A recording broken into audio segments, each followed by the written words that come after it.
Hey, we're recording. Welcome, everybody.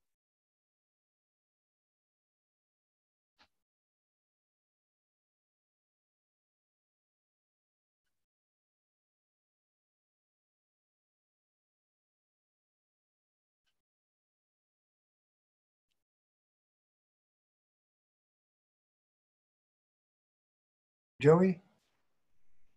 Yeah. Joey? Hi. Hi. Hi. How you doing? Good. You look good. Well,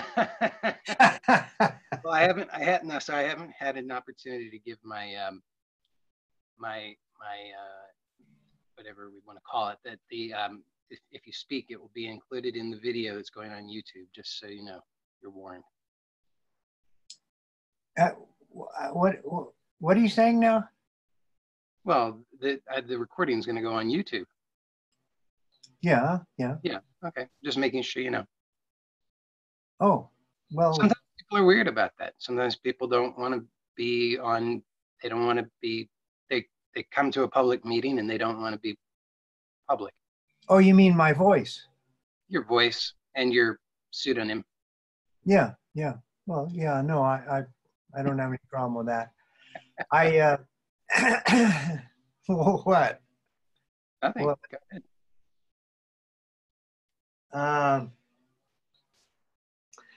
I wanted to ask you. I came across a pretty interesting book. It's not, and it's pretty recent. Mm-hmm. And it's not it's not a huge volume, but I wanted to know if you might have stumbled across it, and if you had, what you thought about it. I thought it was pretty interesting because the guy is, maybe this is not the best description, but it's kind of like he is using logic or a rational approach to show how all thought is bunk.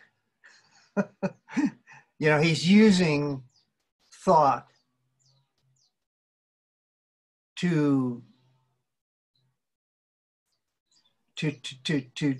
show people that all thought is just, it's maybe useful sometimes, but it's not necessarily the truth. And and that's especially important if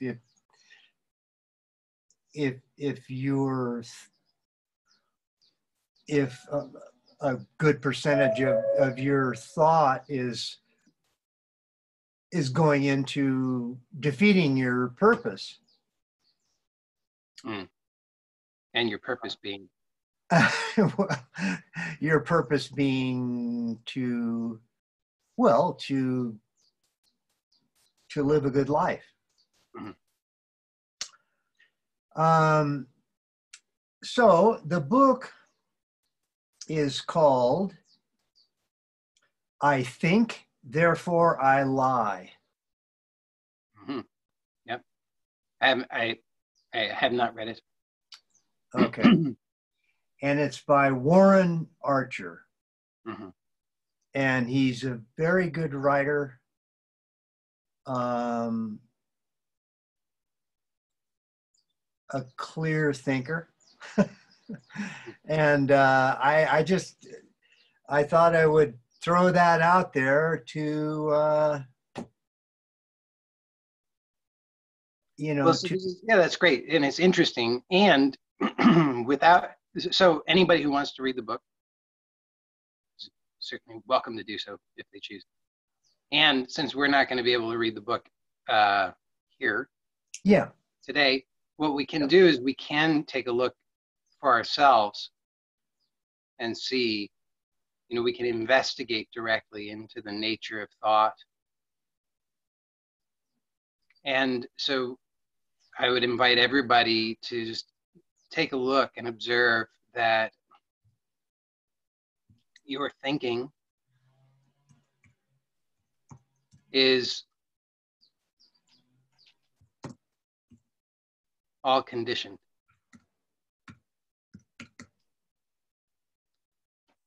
So what do I mean by that? What I mean is that, well, I think I brought this up last, was it last week, or it might have been in another meeting, I don't know now.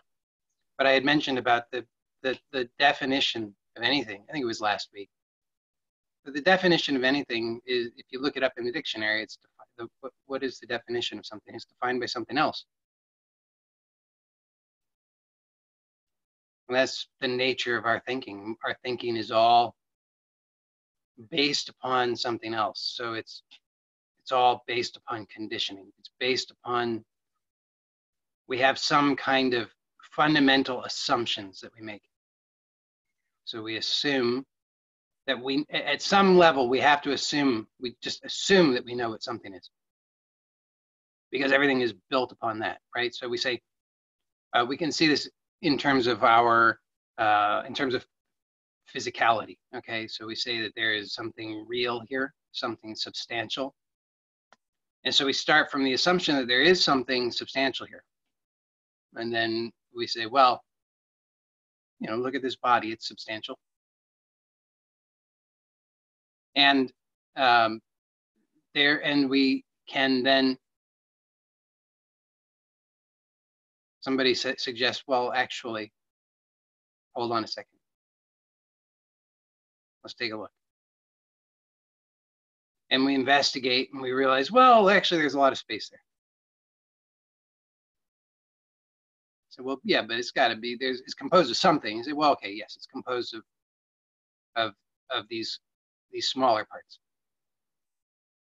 And then we peer into those smaller parts. Oh, actually, those turn out to be mostly space. Okay, but those are composed, there's other smaller bits in there. Somewhere there's substance. So this is like what we do with definition. We say, what is the definition of a train? And then we define a train. It's a, what, you know, it's a vehicle. Okay, well, what is a vehicle? Okay, we have to define that. What is it? What is that? Well, we have to define that. What is that? We have to define that. What is that? We have to define that. All the way back until we get to what are the fundamental assumptions that we're making. Because you see, every time we're just chunking down into smaller bits, smaller bits, smaller bits, but everything is dependent upon these very small, often subtle assumptions that we know what this is, that we know what something is. So our thinking is all about this. You can't think about, go ahead and try and think about something that's not a thing. It's not possible.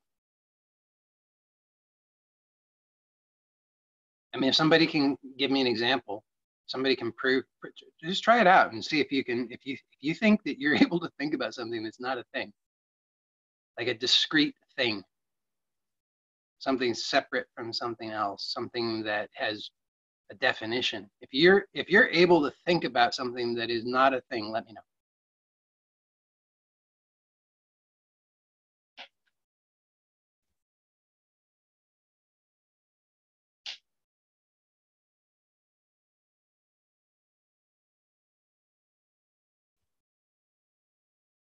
And that's an open invitation. So at any point, if anybody realizes, oh, I can think of something that's not a thing, let me know.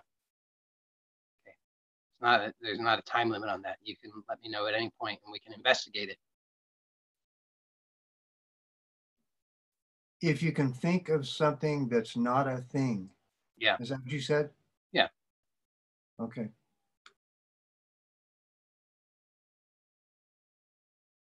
But if we look and we see, well, everything that I think about is a thing, then we realize, well, all of my thoughts are, I would say, not only are the thoughts about things, I'd actually say they're not about things. Okay. Let me revise that. The thought is the thing. There is no thing apart from the thought.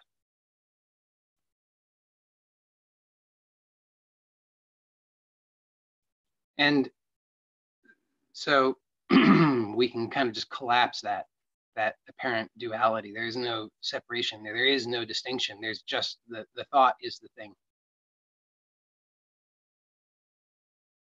And we can see that it's all conditioned. It's all based upon something that you think you already know. You can't think about something that you don't know. You see, because you say, what do you do? The instant there's something you don't know, because the truth is you don't know any of this, right? I don't know any of this. I don't know. I can't think about any of this truthfully. Okay, so the title is a good one. I think, therefore I lie. It's a good title for a book because there's some truth to that. I mean, it's not perfectly true. I think, therefore I lie. I mean, you can think without lying. You can just not do the lying bit. Just don't believe it. But because I don't perceive that thinking is the enemy, by the way. Thinking is not a problem. It's just that thinking is like a lower level process. That's exactly right. And that's, I think, you know, he puts that across in at the same time. Yeah. Yeah. So the, but we can see that every thought, what do? We can't think about something new. We only think about what we already know or what we think we know. You say, well, no, I think about new things all the time. No, you don't. Because all you do is you rearrange things that you think you already know, right? Because you don't know what any of this is, but then you say, no, I know what that is. It's like fill in the blank, right? You're always comparing. That's what thought is, comparing what you don't know to what you think you know, so that it assimilates what is unknown into the known, which, by the way, is why we're so miserable. It's like we built our own prison and then we just keep trying to reinforce it. But the thing is, we don't perceive it as a prison. We perceive it as our fortress. Fine line. Hard to really know. What is it? Is it a prison or is it a fortress? But in our innocence, we perceive it as a fortress. It's to keep us safe. It's to provide this buffer between what we perceive ourselves to be and what we perceive to be out there. And we perceive what's out there to be unknown. Unfortunately, when we look within, we also find that it's unknown.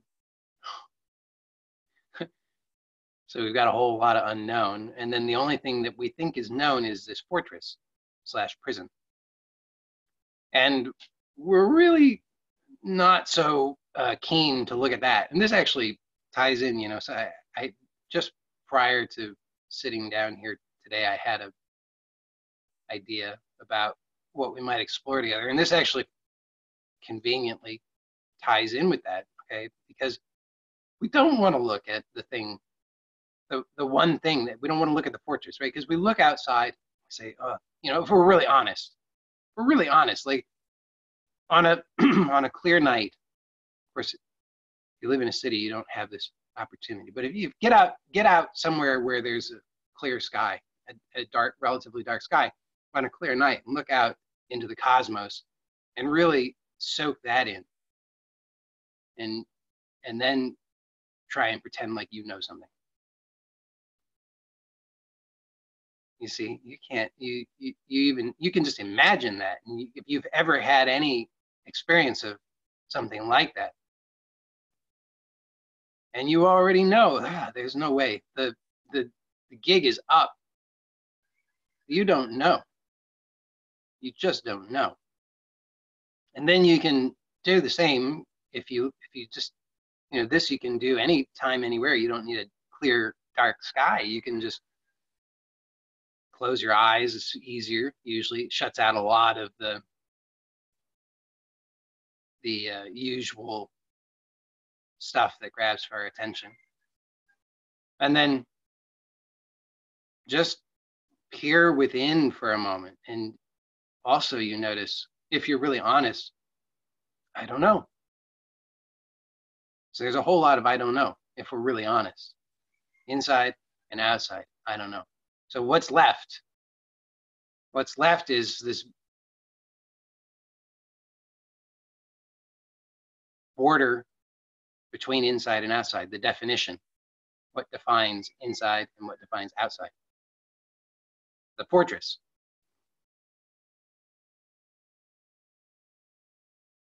And this is the one thing that we really don't want to look at, because if we really look at this, this is like, you know, you get the high-powered microscope and you're looking into the thing and you're trying to find the thing in the thing, and there's no thing there. Suddenly, there's nothing to cling to anymore. Now you really don't know. You know, up to that moment, you're like, yeah, I don't know. But then, you know, in secret, you say, yeah, but I know, because I've got my fortress. At least I have my fortress. But then you get the high-powered microscope and you're peering into the thing and you realize there's no thing there. Then what? You don't have anything. Then there's nothing. There's nothing. And so this is what we don't want to look at. We don't want to look at the fortress. So I say we don't want to, but on the other hand, we do want to. That's why we're here. I mean, if you didn't want to, you wouldn't be here. But on the other hand, you don't want to, because why? Well, because when you really examine the fortress,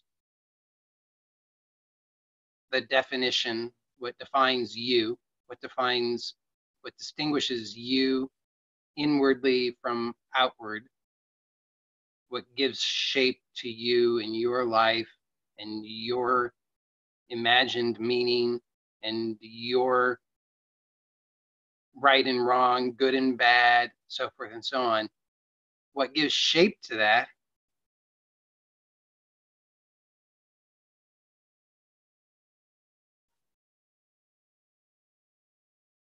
that's what we're afraid to look at. We often will look everywhere else and we say, it's not until we're really at the end of our rope, so to speak, and we get so frustrated. I've done so many things. I've tried so hard. It's not fair, we say.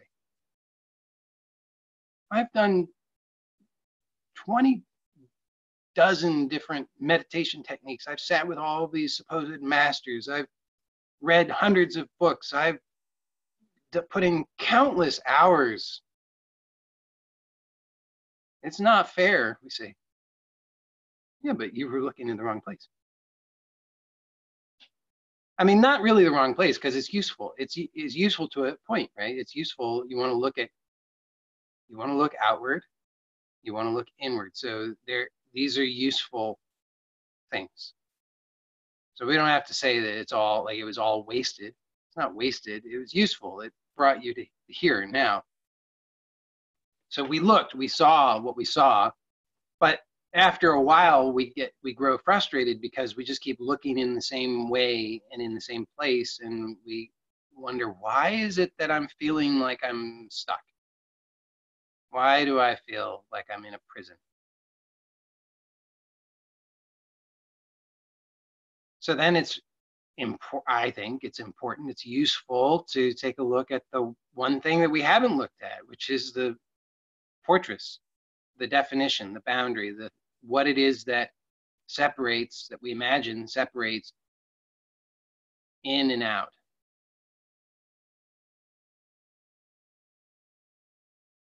So, but just to be clear, okay, hopefully we can see that, I say hopefully this is clear because I have explored this a number of times, but I guess it's worth taking a look at again, okay? So before we get to the examining of the fortress, let's just take a look and be clear about the unknowability of the inner and the outer. So the outer, okay, we can look at this in many ways. One is just like I said, we can just gaze out into space, look at the great expanse of this supposedly outward. Now, if you're a little bit ahead of me here, then you might be wondering, what is he even talking about? Inner and outer, that's ridiculous. Well, yes, of course, but just play along, okay? Because this is the conditioned perception, right? We have a conditioned perception that there's outer and there's inner. However we conceive of that, it may vary from person to person, but generally we have a sense that there's outer and there's inner. I mean, we're going to conceive of ourselves as a thing. There's got to be an inner and an outer. So the outer is usually the so-called external world, right? Other people, places, trees, outer space.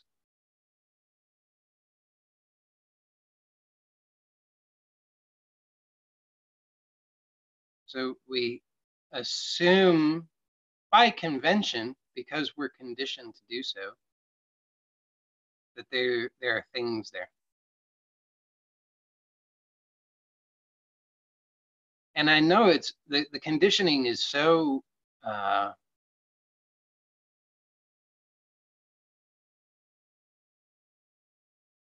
don't know what the right tenacious, I don't know if that's the right word here, but there's it has a quality to it that makes it so that it has a stickiness to it. Like we have a hard time usually even really acknowledging that is totally conditioned, that there is no thing there.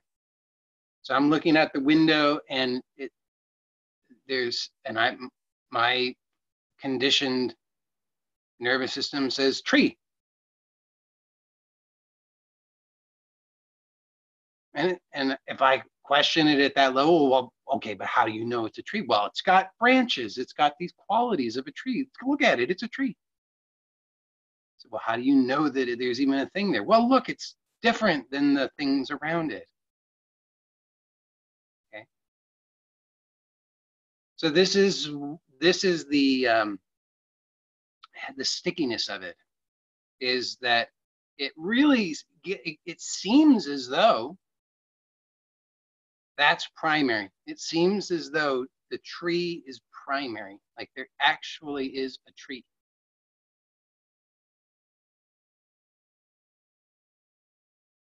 But if you just, whatever you're able to see, okay, so you're able to see something, okay, you imagine that you see something, just let you can do it so many different ways, but just, let's try this, okay? Just kind of let your focus, you know those, I think they're called stereograms, those images with all the dots, and if you look at it in the right way, you can see an image. It will jump out at you like in 3 dimensions. So the trick to those, in case you don't know, is that you have to look through it. That's the trick. So you have to look, like there's an image on a piece of paper.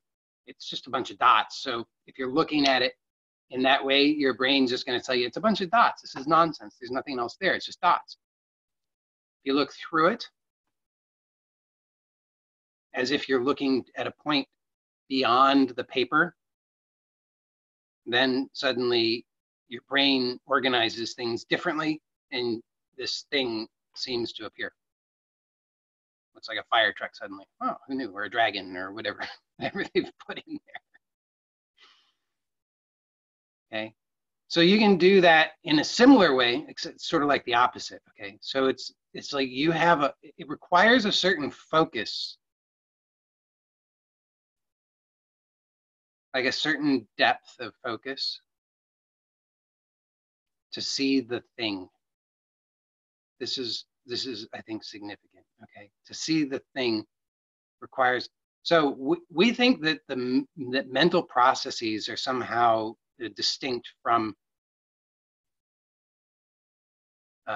other, let's say, muscular processes. we imagine that there's all these distinctions, but in fact, there's no such distinctions. It's all connected. So your mental processes which identify a thing actually require a particular posture, particular physical posture. It might be a subtle posture. It's a particular focus of the eyes. And so in order to see the thing, because see, there's no thing to see. So you're not seeing the thing, you're thinking the thing, but how do you think the thing? It's a unitive experience. It's a holistic experience. It requires a particular posture. So look through the object that you think you see. Just try it out now. Look through the object and just see that this is so. You can't see the object.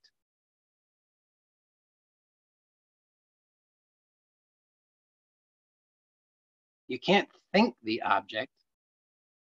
The thing suddenly is not there because it was never there.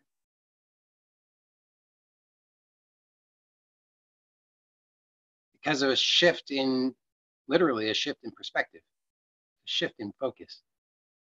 It's a shift in posture. Just look through it and you'll likely see what I mean. So in a sense, all things are, it's not merely an optical illusion, but then again, an optical illusion isn't merely an optical illusion either. Okay, so we'll just say it, things are an optical illusion. We are conditioned to produce these optical illusions because we've mastered it. We've mastered how to see, how to take certain postures, certain subtle postures, in order to, well, literally manifest. You know, we're literally manifesting the things, not because we're conjuring it out there, but because it's a unitive experience. The posture is the thought, is the thing. There is nothing separate from that.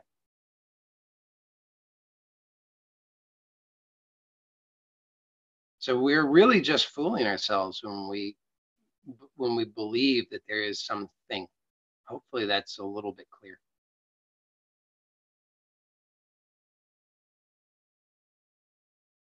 You can approach this a lot of other ways. We'll just do that one for now.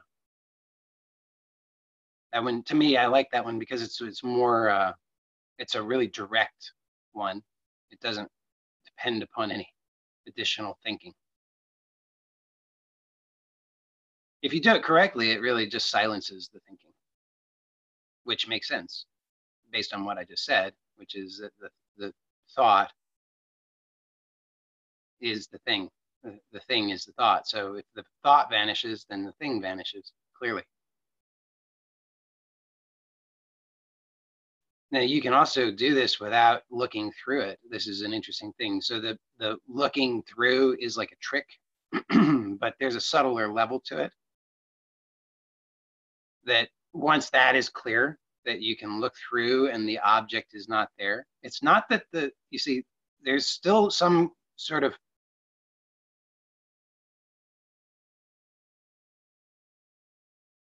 phenomenal, let's say, goo. Okay, there's still phenomenal goo, and it still has like a latent tendency there because because that conditioning is still latent. So you can very easily return to the objectification because that's the habit. So I'm not proposing that everything's going to become completely uniform. I'm not saying it's all going to become just our idea of nothing, homogeneous. There's a latent tendency there. But you can kind of guide yourself in this way to see through the latent tendencies to the the uh, non-object substance,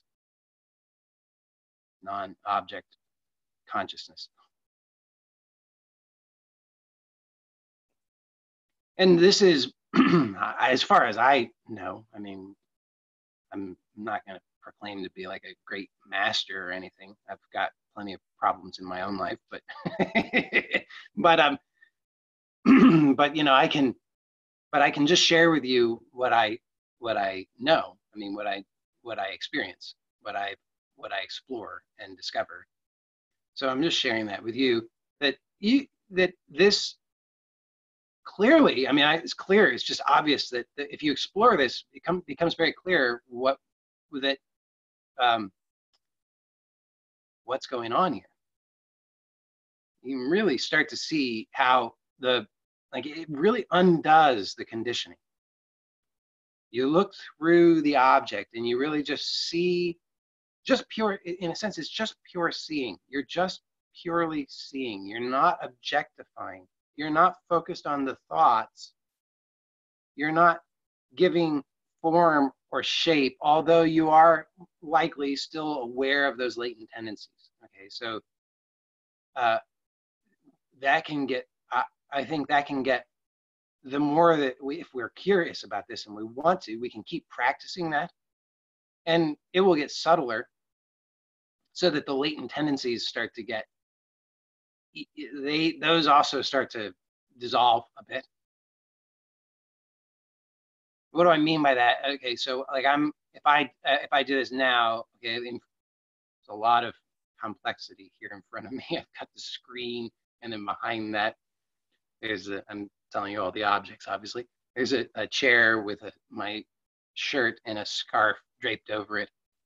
So there's a lot of stimuli, but let me see if I can, okay, so if I do this, okay, so I can't see, now I have to shift something internally. I have to make a subtle shift in posture in order to give a name to any of this, to turn it into an object. But there are certain qualities that I can still see at this level of whatever we would call this diffusion. Okay, so I can still see like red and black. So those are the latent qualities, but that's also conditioning, obviously. So what I'm proposing is that the more, if somebody was curious to do this, you could continue to do that, and you could see through those also. So those latent qualities would also dissolve. Now, what's the benefit of that? What I would propose is that in doing this, you get very clear and direct experience about how it is that you are creating your experience.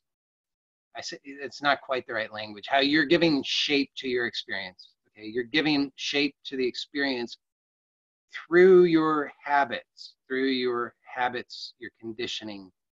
And if you're displeased with that, then you actually have the option of no longer doing that. But you can't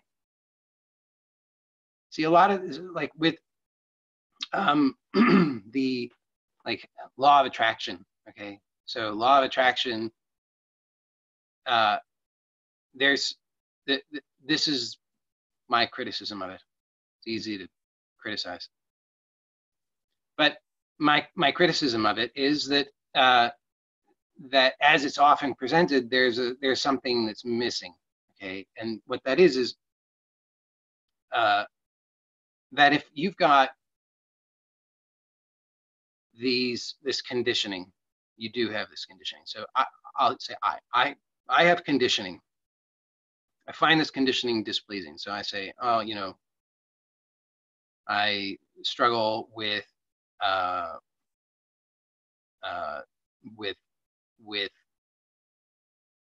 sense of having enough financially. Okay, so as an example, okay, so I say I struggle with feeling like I have enough financially. And so then that's the conditioning. And then the law of attraction says, well, all I have to do is just visualize myself having, you know, a Lamborghini and $1 million in the bank, and that money's just flowing in. And that's nice. But here's the problem. That is layered on top of the underlying conditioning. So it's like I've got a house built on a bad foundation, and then I'm going to build a second story on it. So I might have this really fancy second story, but it's not structurally sound. So I can be up there in my second story. I'm like, woo, I got my Lamborghinis. I got all this money coming in. But underneath, it's groaning and creaking and sagging. And it's about to collapse. So what I'm proposing is that we don't need to make all that effort to layer on the additional stuff. What we can do is we can take a look at, we really want to just see what is the conditioning. Now, how do we see the conditioning? In order to see the conditioning, you have to have a different perspective. If you're just looking at it in the same way, at the same level, the same distance, the same posture, the same focus, that's all you're going to see. So it's like, you know, that people often use in spirituality, they use the metaphor of a mountain, like you're going up the mountain. And all metaphors have their limitations, so don't take it too far. But there is some value in that, because why? When you go up the mountain, you have a different perspective, right? When you're down at the base of the mountain and you're living your life and you're doing your things and you get stuck in these ruts, like, I just feel so stuck. But you don't have the perspective. You go up the mountain, you look down from the top of the mountain, you realize, oh, that's so clear. So this is what I'm proposing, is just a shift in perspective. We look at it differently, literally, and then just rest in that. Just rest, you know, you just have to rest in that, and you'll notice the habit to go back to the same fixations, same depth of perception. You'll notice that tendency to go right back to it. Why? Because that's the habit. So the value is that you're becoming aware of that. And as you become aware of that, it starts to pull apart. And so you are then able to recognize the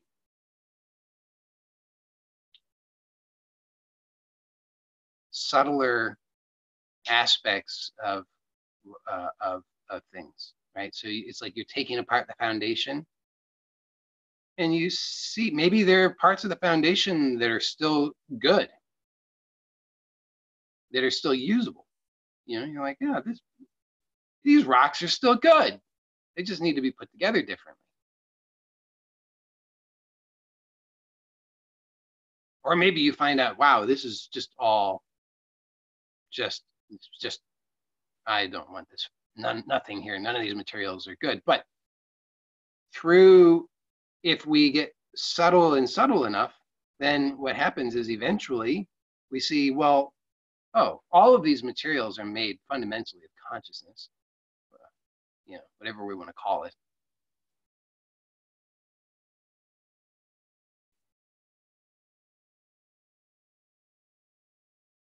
So when we're not burdened by those, the conditioning, because we've seen through it, then we're not going to have the habit, the tendency to reconstruct it in the same way. So all of the fundamental, whatever we want to say, the substance, the consciousness, the energy of it is still available, but it's just not locked into these forms that we were fighting with in the past. So in my experience, the more subtle that I allow myself to perceive, the more freedom I experience. Okay, so that's ostensibly that was just about the external, the outside, but it sort of applies to everything. Okay, so that's the outside. Then we can look at on the inside, and we can use the same basic process. Okay, so inside, what is our internal world? What does that consist of? You know, we say, well, thoughts, feelings, sensations, memories, etc. Okay, well, those are also all objects, things, which, as I'm suggesting, are really just thoughts. And so we can apply the same, and in order to have those thoughts, there's a certain posture. So the thought is generated by a particular posture. It might be very subtle, but it is a particular posture. Okay, so we could say, like, what distinguishes one thought from another thought? And we could talk about that in lots and lots of different ways, but I think it's easiest maybe just to understand it in terms of frequency. Okay, so you say you've got, like if you're singing, then you're generating different tones, and those different tones, each tone has a different frequency. And in our, and there are infinitely many possibilities of frequency, right? Because we can get subtler and subtler and subtler, right? So if we measure frequency in what, hertz, okay, then you can say, well, if you know, in a digital world, there's not infinitely many, but in an analog world, there's infinitely many, and it's an analog reality, right? Because we can keep their parts. You know, we can subdivision. So we can say that you know, there's like 440 hertz, I think, is a standard tuning of A music in music. There's a conspiracy around that, by the way. That it was a Nazi conspiracy to, this is like some internet thing, that it's a Nazi conspiracy to set the standard tuning to 440, that the divine alignment would be like a 434 or 432, I think. So just for, if you want to be in the know on that, tune all your instruments to 432. But but you know, you got a 440, and we say, okay, that's, if I have anything that resonates at 440 hertz, then we say that's an A, a musical A. For those who don't know what I'm talking about, this in music, there's just a convention of the notes have names, and in the 12 tones. So in Western music, we use 12 tones. A, B, C, D, E, F, G. And then there's also some flats and sharps, which happen to be, you know, anyway, it doesn't really matter. There's 12 of the tones, okay, that we use in Western style music. So I don't know I don't remember how many hertz you have to shift to go up a half step, but to get these differences in tones, you shift by however many hertz, okay? But let's say you say, well, yeah, but in classical Indian music, they've got, what do they call them? They call them subtone. I don't remember what they call them, but they have intermediate between, so they have more than 12 tones. And to the person who's conditioned to only hear Western style music, they say, oh, that sounds weird. Sounds really weird. What is that? Sounds flat. It doesn't sound flat, it just sounds, you see. But then we could say, well, yeah, but you can, so you say, okay, we can divide it down. So we say, okay, each tone is just one shift in 1 hertz. So we go from 440 to 441 to 442 to 443 to 444. We say, that's it, that's all we can do. No, of course not. We can shift 1/10 of a hertz, 100th of a hertz. See, so they're getting more and more subtle, but if we are subtle enough in our perception, we can distinguish between them. So why am I saying this? Okay, the reason I'm saying this is that all of our, what I'm proposing is that our thoughts are frequencies. And that we have certain postures that we take in order to produce those frequencies. Okay, so if you want to sing, if I say, sing me an A,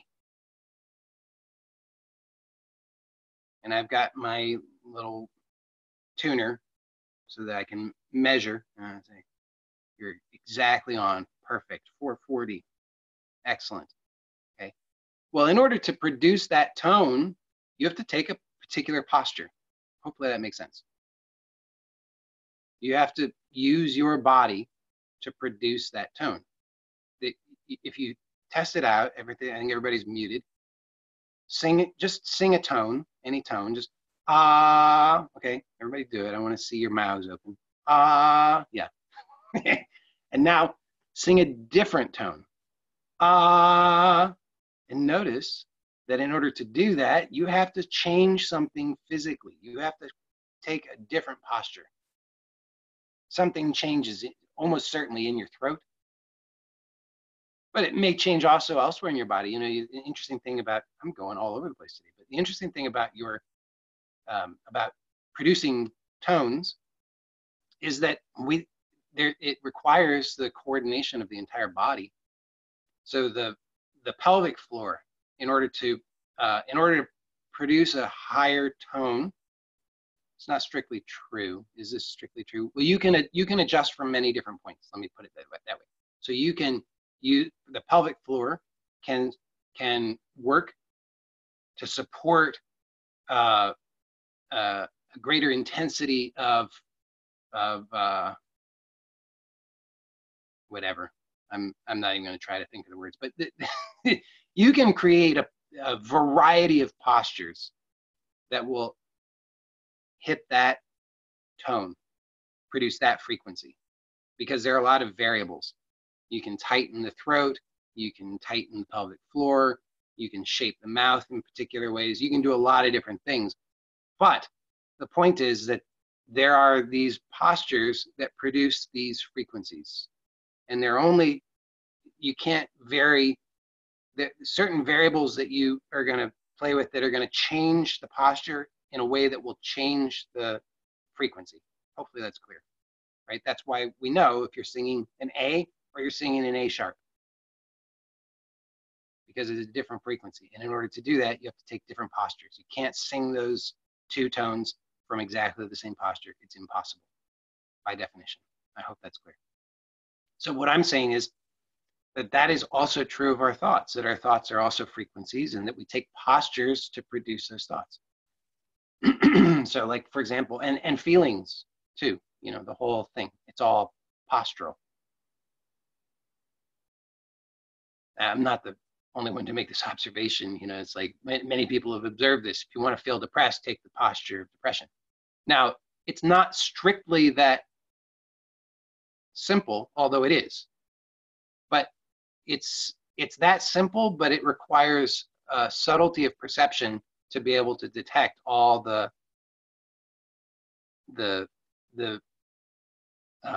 subtleties of the posture. Okay. And so what we can do is we can train ourselves, if we're interested, we can train ourselves to become more perceptive at subtler levels of the postures. So as I was suggesting, externally, we can do this trick where we look through something. And then we just observe, just quietly observe. And you just observe the tendency. What are we observing? Okay, we're observing the tendency to produce the posture, the familiar, habitual, conditioned posture that creates a particular thing. So we're just observing how we do that. We're not trying to use restraint to force ourselves not to do it. We're just observing. We're just lightly observing. And as we observe that, we become familiar with that experience, how we do it, the creative process of this particular posture, this particular frequency, this particular thing. As we become aware of it, as we see it and recognize it at all these subtle levels just through observation, now we have choice. Like, oh, that's how I do it. Oh, great. I hated that experience. I'm not going to do that anymore, right? It's like, if you don't like the experience, become aware of how you do it.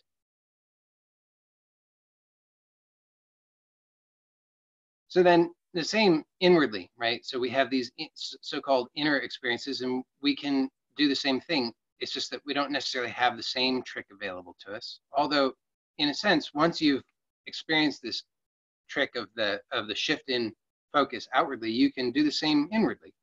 It's just that it's slightly subtler, but you'll familiarize yourself with it by doing it outwardly. Then you can experience it inwardly, and you can notice all of your inner experiences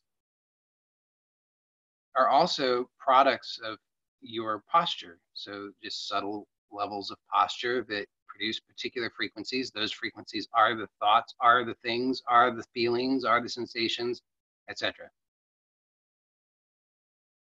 Now, I'm not saying, just to be clear, I'm not saying that this is necessarily always going to be easy.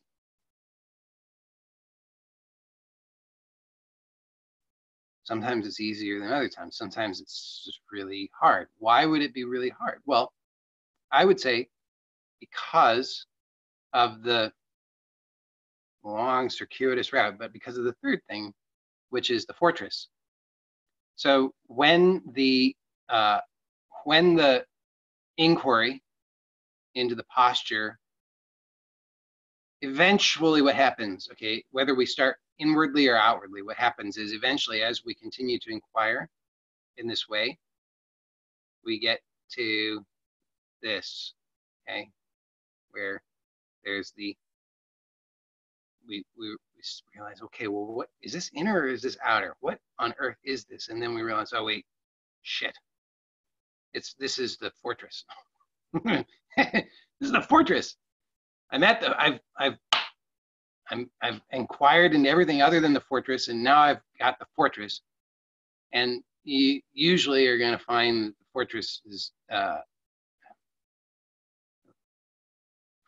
probably, you may find, let me just say, you may find that the fortress the inquiring into the fortress, or contemplating inquiring into the fortress, or even approaching the fortress becomes uncomfortable. Why would that be?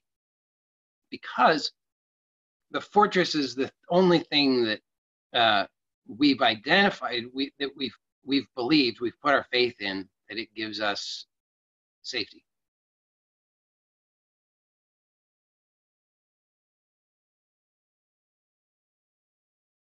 So the fortress is going to show up as, okay, so I'll give the example. Okay, so so presently I'm experiencing the sensation in my right in this area here. It's just a way of speaking about it. I'm not actually experiencing a sensation here, by the way, but this is just what my conditioning suggests. Okay, but now, of course, as soon as I start to look at it, it shifts. But the conditioning has been to identify that sensation as uncomfortable.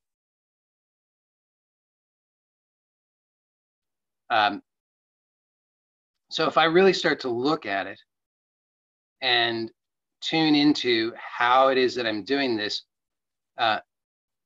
what can happen is that it can, the discomfort of it can grow to a point of pain. So sometimes I've had this experience where it seems like a physical pain, and sometimes it seems like some sort of emotional torture, anguish. Sometimes it seems like I'm being squeezed. It's just some interesting experiences, okay? And usually the urgency increases, like, get the hell away from here, do something, anything. And what is, so, well, all I can say about it is, I could say a lot. I say a lot of things, so I could say a lot, but what I will say is that consistently, when I just continue to observe these subtler aspects of the posture to generate the frequency, eventually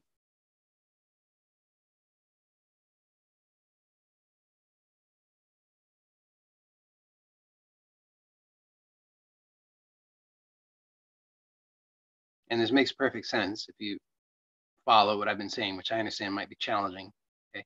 But if you follow what I've been saying, then you can see that if I have this perception of myself as being here, and so there's an inner and there's an outer, and I'm inquiring and inquiring, and then there's this sense of a fortress, a boundary, the border between inner and outer, self and other, then it makes sense that this would be terrifying to really inquire into, because then this is all that's left. And so long, even if I've inquired and I've seen, well, there's nothing there and there's nothing here, logically, and even I might even have insights that same. I surely have these insights. In fact, if I'm really honestly inquiring in the way that I'm describing, I surely have these insights, these glimpses. It's the same, but there's still this sense of, it's like my security blanket. Okay, there's still a sense of, yeah, but just in case, got my security blanket, my fortress. And so then this is the last thing that that is my identity as it relates to this particular frequency. Okay. So we might do this inquiry a million times on a million different frequencies, just so that's clear. But on this particular frequency, there's still this is the last thing that I've got, that where there's this terror of, because I'm still having this frequency is still I'm still identified somehow with this frequency. Okay, might be small identification, might be big identification, doesn't matter. There's still some kind of identification, and so there's going to be terror, because I know on some deep level, I know what I'm going to find here.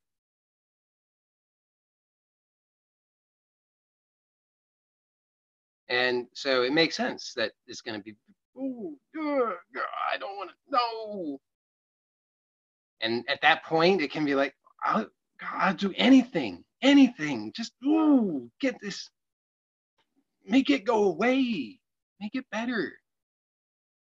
And really just want to, move. And it's like, oh, I'm suddenly really hungry. I'm really tired. Oh, I got to scream. I got to go for a walk. I got to do anything.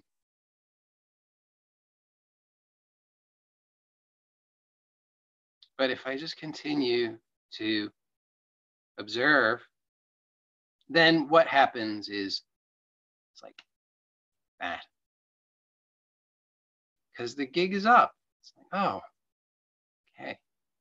And it's like nothing nothing happens. And at the same time, so it's, I mean, maybe it seems like something happens. Sometimes maybe it seems like something happens. My experience is usually it doesn't seem like anything has happened. But there's just this a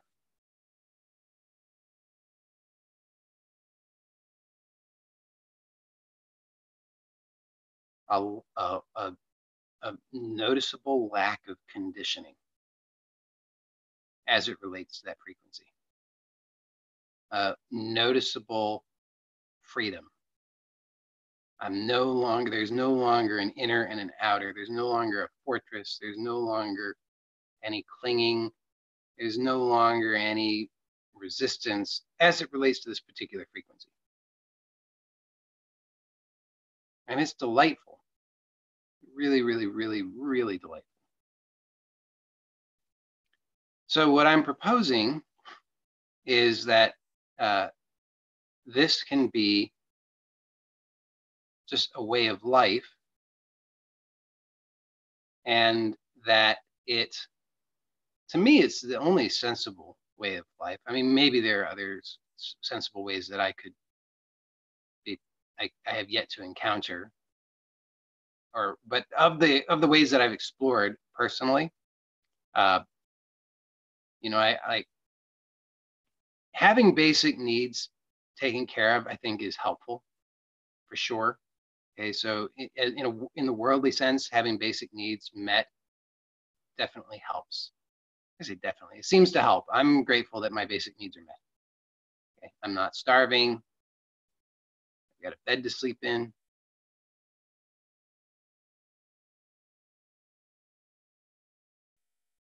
But it's awfully clear, and it's clear to most of you, maybe not, but I'll say it's clear to me. I am not going to find satisfaction, not real satisfaction, in the acquisitions and accomplishments within this world.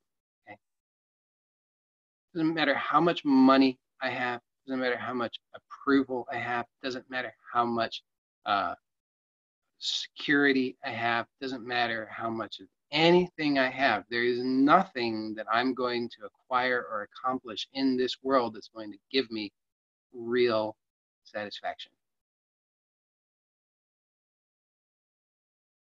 So I'm not opposed to the world at all. I don't need to negate the world. I don't have a problem with it. The world is a mirror. The world is an ally. The world is wonderful, no problem. It's just that I'm fooling myself if I think that I'm going to find real satisfaction in the accomplishments and acquisitions in this world. It's just not going to happen. And so if I'm trying to, I think most of my life, and what I observe is it seems like for most people, this is true. There's an awful lot of focus on accomplishments and acquisitions in the world in the totally vain hope that that's going to satisfy. And finally, blessedly, if we are blessed enough to discover this, we realize, oh, that's not going to do it. So the good news is that what does seem to do it is to just inquire in this way and discover, to really see our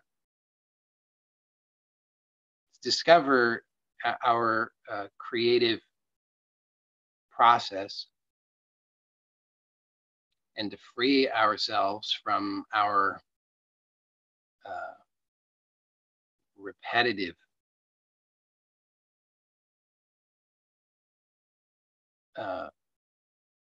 uninteresting, painful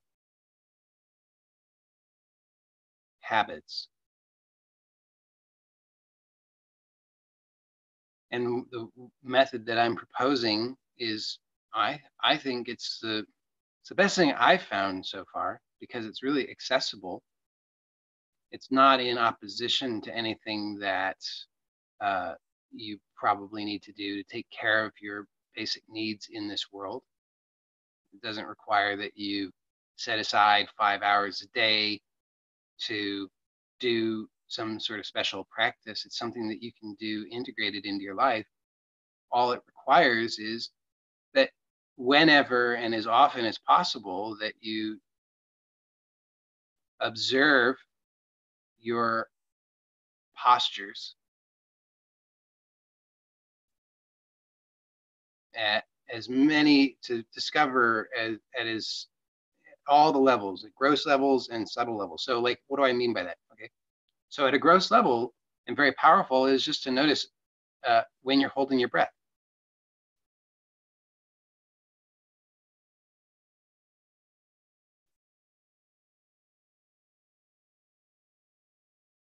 Because if you're holding your breath, you can be assured that's going to be, it's going to produce a particular frequency. So, and it's almost certainly not a frequency that you're wanting, really. Because that frequency, like if you're holding your breath is going to produce a frequency that's going to reinforce, I think I can say this with a fair degree of confidence, at least, that it's going to reinforce this sense of a fortress. You can try it out. I should clarify. Okay. There are various ways. So actually, I don't think I need to clarify. I'll clarify. So I'm not talking about the spontaneous cessation of breath. I'm not talking about that. I'm talking about the strained holding of breath, which is, I think, common.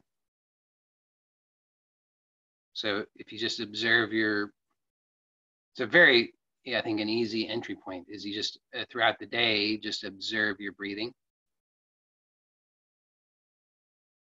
Don't try to breathe in the right way, because that's just more thinking based on your conditioning, which isn't going to be new. It's just going to be more of the same. So if you want to relieve yourself of the burden of your conditioning, then just observe your breathing and just notice if the breathing is uneven, if you're holding the breath, it's choppy, if it feels strained.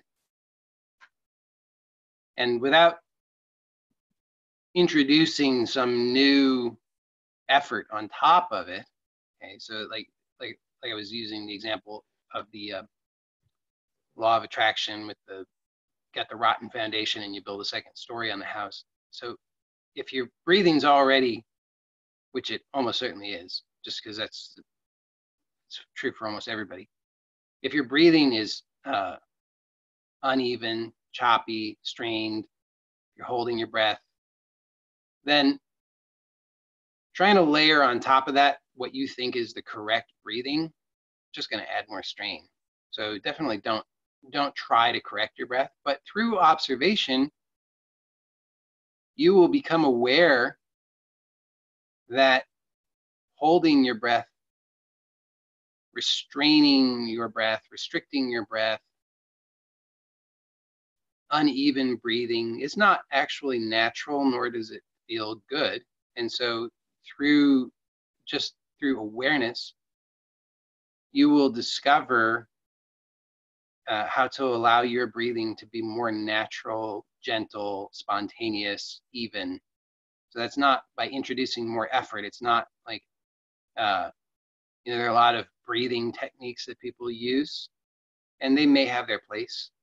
But a lot of the breathing techniques, you know, the one that I've seen a lot recently that has been popularized is they call it box breathing. You breathe in for a count of 4, hold your breath for a count of 4, out for a count of 4, hold your breath for a count of 4, and you just keep doing that round and round and round. By the way, I think it's a terrible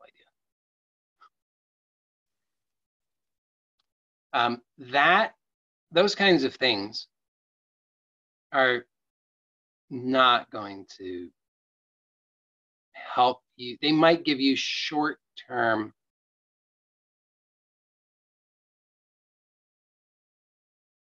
what you would perceive as benefits because they can change your state. Because if you change your breathing, you're going to change your state. There might be a time and a place for that. You know, if you're having, I say it's a terrible idea, but you know, if you're having a panic attack, maybe, then doing some kind of breathing technique could be helpful.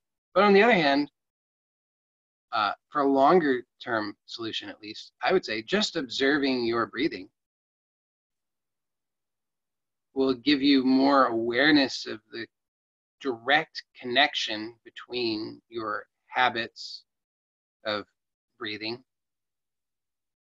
and your experience. And then you will have greater knowledge and awareness. You combine awareness and knowledge and you have choice.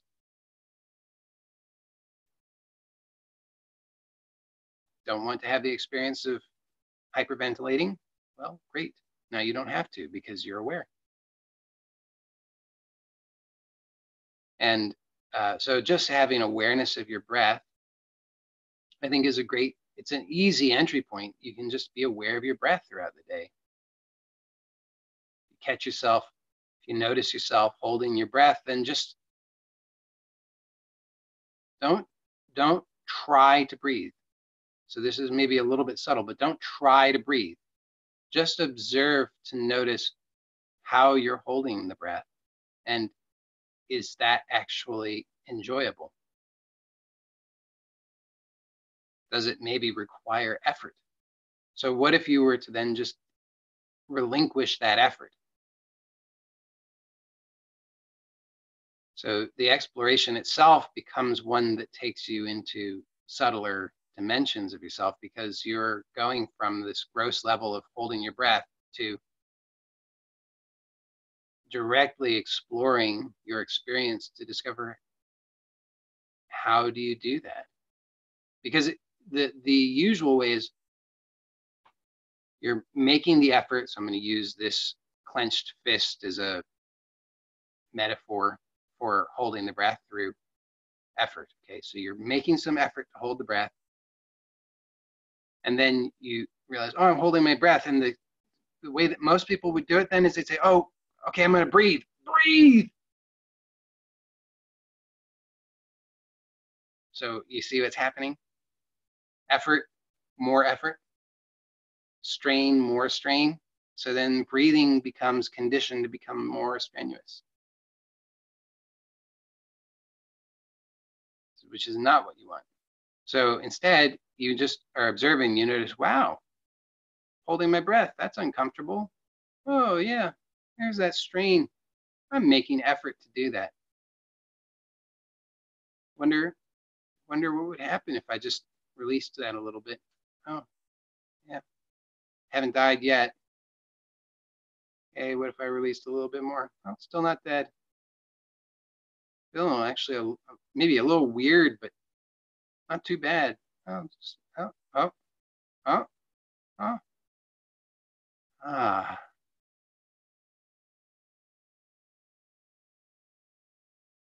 So then you're discovering through direct experience how to allow your breath to occur without interference, right? Because this was interference. This is more interference. So now you've doubled your interference. This is the cultivation of awareness and choice. So I hope that's clear. So I think that's just long enough monologue for today. So you guys know the I'll say it anyway. Okay, so for those who are shy and do not wish to be seen in public, you should know that I'm recording this. It's going up on YouTube, and if you speak, your voice, and if your camera is turned on, then your camera as well will be in the video. Also, if your name is displayed, then your name will be displayed, which is nice. Ah! Yeah, exactly. So, but if you don't mind those things, or if you want to, if you're extremely shy and you would like to just send a message through the chat feature that will flash across my screen, I'll be able to respond in that way. But anyway, anything you'd like to explore, questions, comments, relevant things? Yeah, I have one. Mm-hmm. Do you have, you know, we get in our inbox, we get, you know, little stories once or twice a week. You know, your little essays. Yeah. 7 days a week. I send them every day. Every day. Okay. Yeah. That doesn't mean I'm not paying attention. No, I don't care. I see I can look at the open rates. I can tell you how many people open them. You what? I know how many people open them. My thing reports that. So I don't know who opens it though. You don't have to worry. It's not like a major invasion of privacy. Okay, well, do you have any plans to consolidate them into a book? No. Why do you laugh? I don't. I just don't. I mean, because some people ask that. I don't. I'll tell you what my plans are. Okay. When I receive my $1 million, which check is in the mail, I'm going to be buying a house, and the house is going to have several rooms. And when I purchase this house with several rooms, then I can have more of these kinds of meetings more frequently. That's my main plan, because I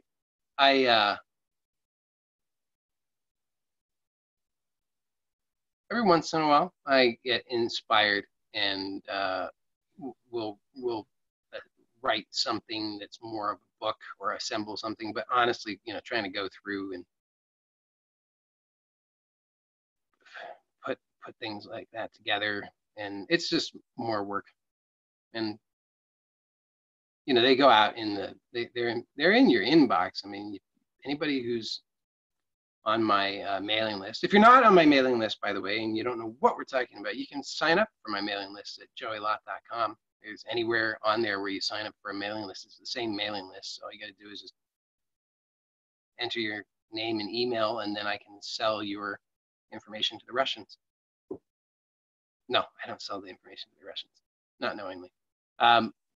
But then I can send you email. I send presently, for the last couple of months at least, I've been sending one a day, which has been crazy.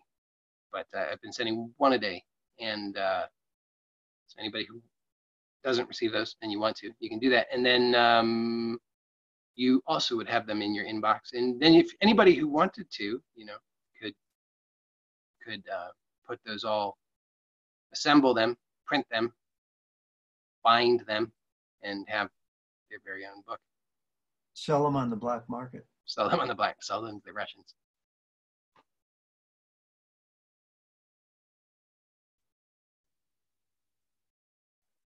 My sense of humor is all in bad taste, by the way. Joey, I have something. Yes. Oh shit. Let me turn on the light. Oh, that's nice. You're the. Oh, there you go. That's nice. Oh, it's still not okay, but never mind. Good enough. So I remember you saying, "Oh, this is all going to be good for a while," and one day you wake up and you'll be like, "What the fuck? I'm back at square one again." Mm-hmm. Um, I For the past couple of days, I've had anxiety attacks. Mm-hmm. The same that I've felt for, like, I've never really felt this for like a couple of years. I'd say like for a year for sure, one and a half year. I always thought they were gone and like I would never feel them again. Mm-hmm. I mean, it wasn't that bad. Like 2, 3 years, 4 years ago, when I had no idea about nothing else, like what I was doing, I was just in this state all day long. But this was just like a couple of moments a day. I had these extreme anxiety attacks where I was like exposed to that vulnerable self as a child was when you'd be open to that. Oh, I, I don't know, but now. So what happened was my conditioning when I was having severe obsessive thinking was I'm not okay. I have to react all the time because I'm not worthy enough. I need to suffer.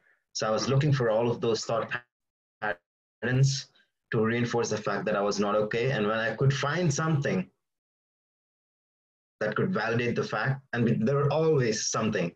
So that's why I was just obsessing all day and fighting with myself. Yesterday, the very own thing that really helped me all throughout, like for a couple of years, like let's say 2 years, was the sense that this fear is okay. Oh, this is just fear. Mm-hmm. This is part of me. I'm all right. I thought this was this there were the circumstances, and now it's not more so about the circumstances. It's just the fear itself is the issue. Was the thought that said like this is this aspect is you thought this was okay, but this is not okay now. Until now, I know deeply that this is all right, but my conditioning from the past, somehow when that comes in, intellectually and also in direct experience, I have experience of like this is okay, but full child I was all throughout my life came in, I was just reacting to it, and I was like, oh, I don't know what to do. I'm like, oh, this is just fear, and I know this is fear is acceptable, but I'm just terrified of this. But I could let go of the tension for sure, and that relieved a bit of it. I mean, all of it, I guess, but I'm not, I wasn't. I was back to what I fear all day throughout, and just being it and just accept, just see how I was reacting, and just slow down. And that's probably the reason I wasn't that. I don't know what it was, but there are certainly moments where I'm like, I don't know. I'm just terrified. This is just, yeah. That state is just, it's nothing like anything else. You just forget everything else. You just want to be okay and safe again, but you don't feel safe. You just feel like the target is attacking you. Right. Tsunami is in front of you, and I mean, what helped was just again, I don't know. I really need you to tell me what your experience is with it, because you told me like you have had these moments, several of these moments where you felt like, oh, I'm enlightened now, and you're back to square one. These realizations that I was thinking of, like the understandings that I was, oh, this is what these are the things that helped me. So I was looking for them for salvation for my but they didn't help me. I know I can respond to this already. everything just froze. I guess I'm I think it's your connection because everybody else looks like they're fine, but yours is choppy. Oh, okay. Wait for you to come back.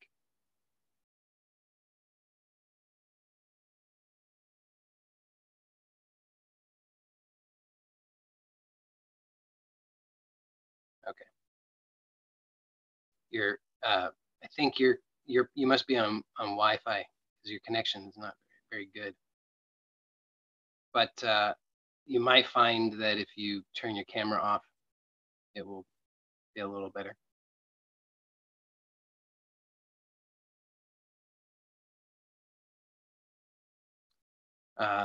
What I can say about this, and if you're not able to hear it all now, then you can hear I it guess, Joey, this is good now. Am I okay? Yeah, as long as you can hear me, then I think that's fine. Yeah. So what I can say about it is this, that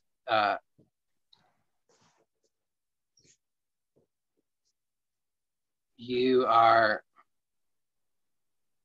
okay, the idea that you could arrive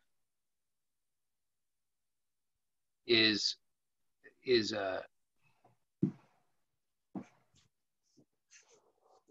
mistaken. And so rather than understanding it as I have arrived, or I have fixed something, or I'm cured, or whatever, where it's some sort of it's a kind of objectification. It's more helpful to just understand it and take a look at it in terms of what it is that you are. Just look at it this way. It's like, imagine this image, okay? That you're walking around your whole life carrying a bag over your shoulder, and that bag is loaded with stuff. And you're just unburdening yourself of that stuff. Now, you think, oh, well, I thought I already unburdened myself of that thing. No, you didn't unburden yourself of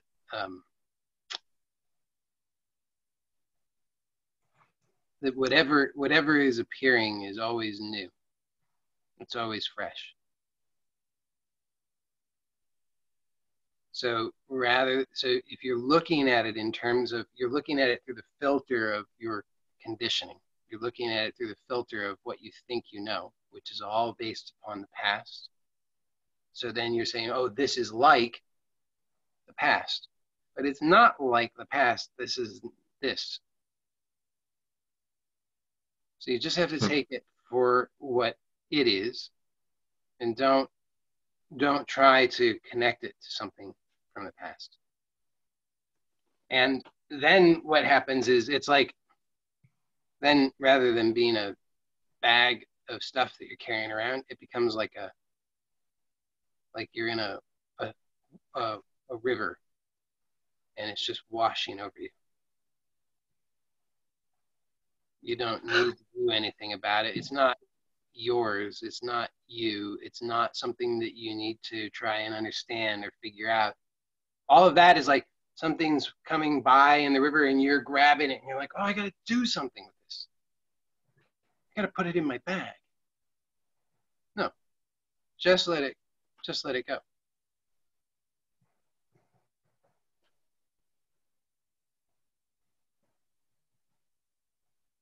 You're exposed to that that terrified feeling. It's that experience is something else, and well, but this is like what I was talking about when I said that when I was describing the discomfort and all of the ways that can manifest. It can manifest, like I described it. I've experienced it as physical pain, emotional anguish, feeling like I'm being physically squeezed. You know, it can show up as a lot of different things, but notice that all of those descriptions are based upon some idea from the past, some past experience. So I say, it's like that. I have no idea what this is. Pain? What is that? Anguish? What is that? Those are ideas from the past. So I don't know what this is.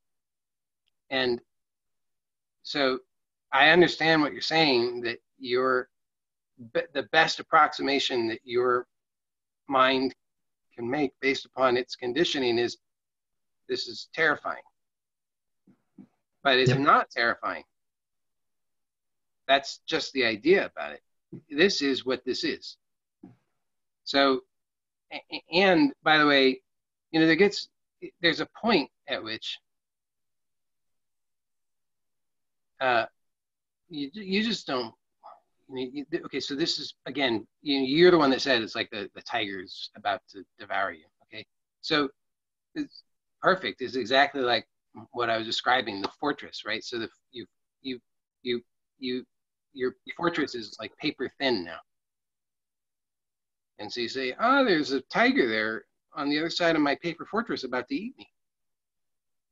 I got to do something. I got to build up the fortress.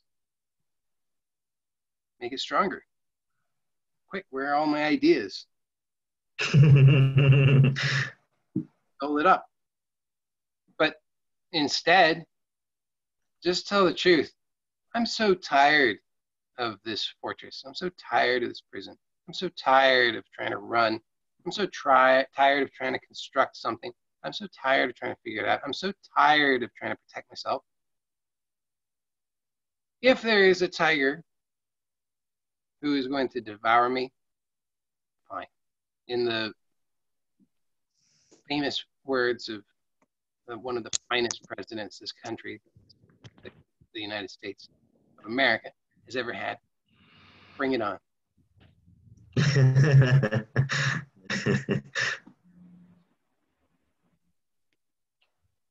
Is that Barack? No, that was the second Bush. Oh, okay. I don't remember which of his imaginary enemies he was speaking to at the time, but I think he was on a aircraft carrier at the time when he said it. Big press conference.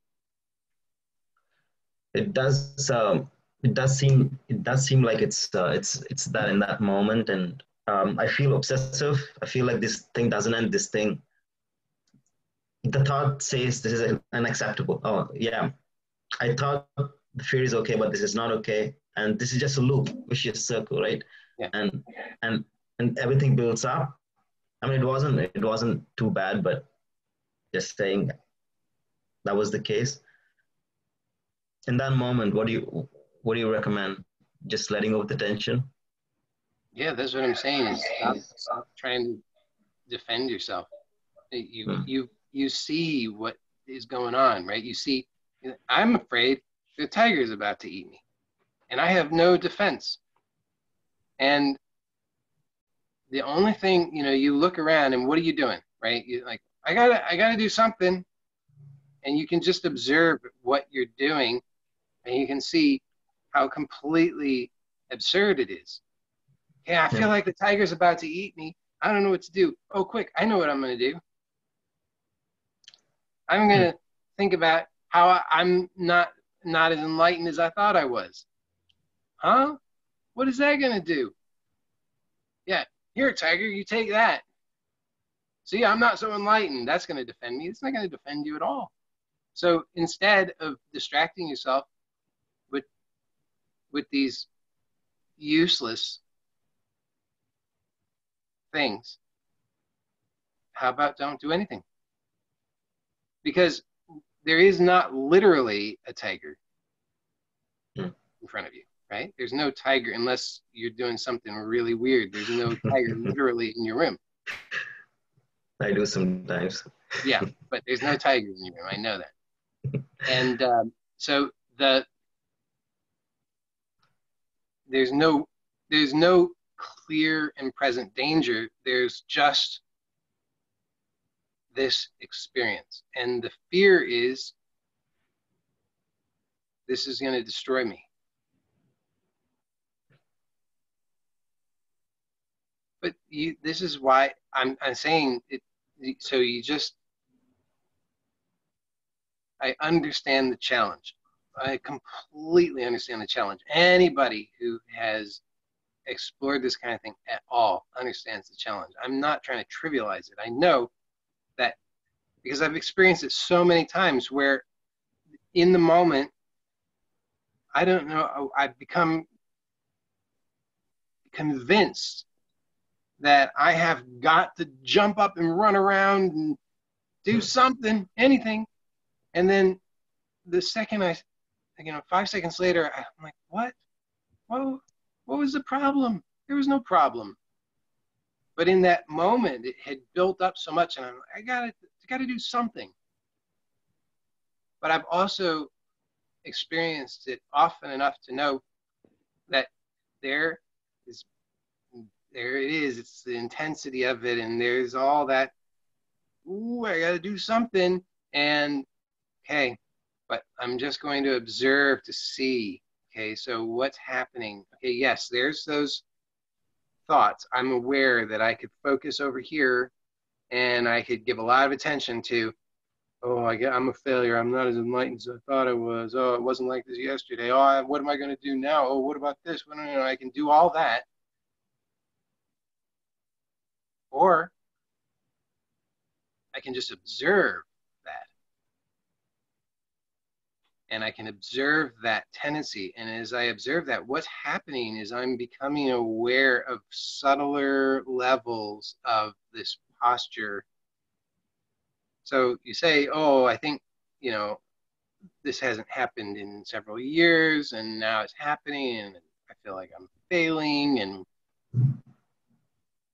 no, this is a miracle. This is wonderful. You're given this opportunity to discover this subtler dimension of how you create the posture of suffering. Because if you think that you're going to be able to control, like, look, butterfly flaps its wings somewhere on the planet, it affects weather patterns around the globe. Okay. Somewhere what? Butterfly flaps its wings, it affects weather patterns everywhere. Oh. Okay. The moon affects the tides. There's a sun flare, it's gonna affect something, right? It's like affects, I don't even know what, but like these things are happening.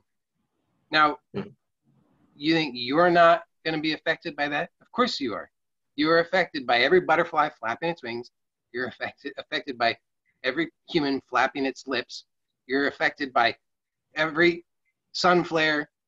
You're affected by the moon. You're affected by gravity. You're affected by God knows what, right? You're affected by all of it.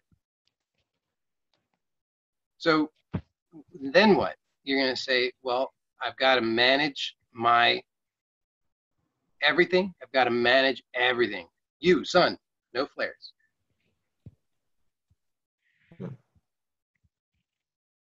You, moon, knock it off. All butterflies, stop flapping your wings. Everybody shut up. Gravity, knock it off.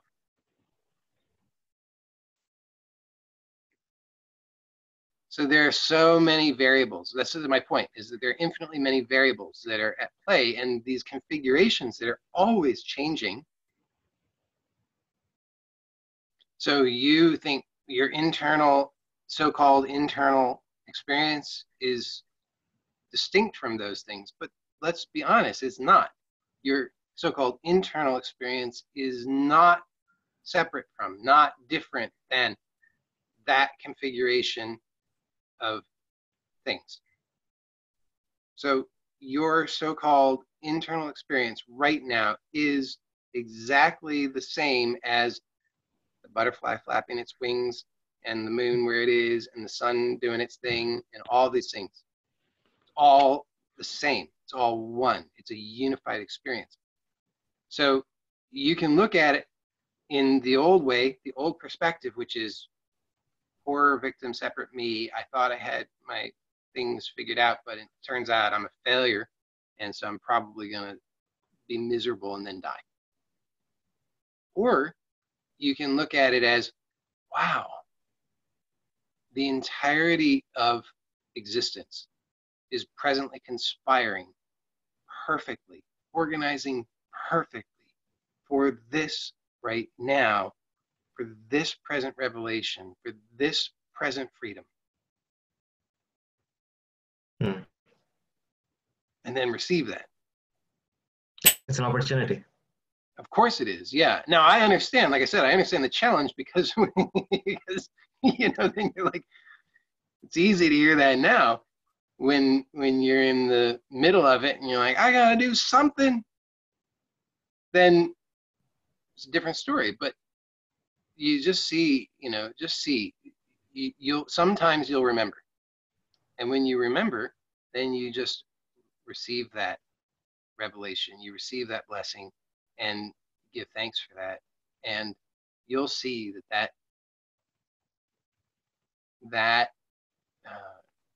grows because here's the, okay. So just as all of existence is conspiring for this present circumstance, which is non-different from your so-called internal experience, your intention is also part of that, you see? So it works both ways. So your intention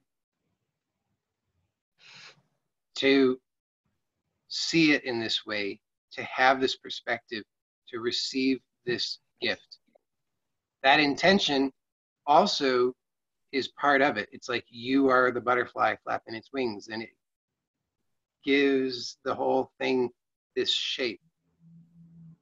So that then, what it seems like the avalanche is coming down on you, and then your intention is like, oh, it shifts it in a way that you see the miracle of it and you receive the miracle of it.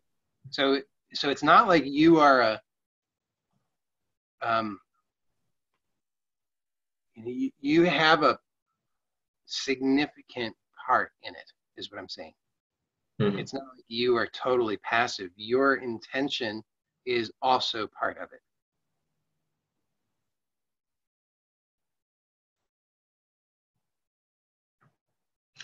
What I hear is, always, what actually helps me is something's happening always, and we find ways to interpret as like,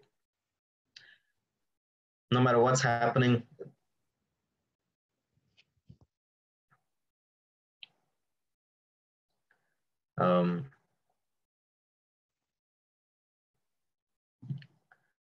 yeah.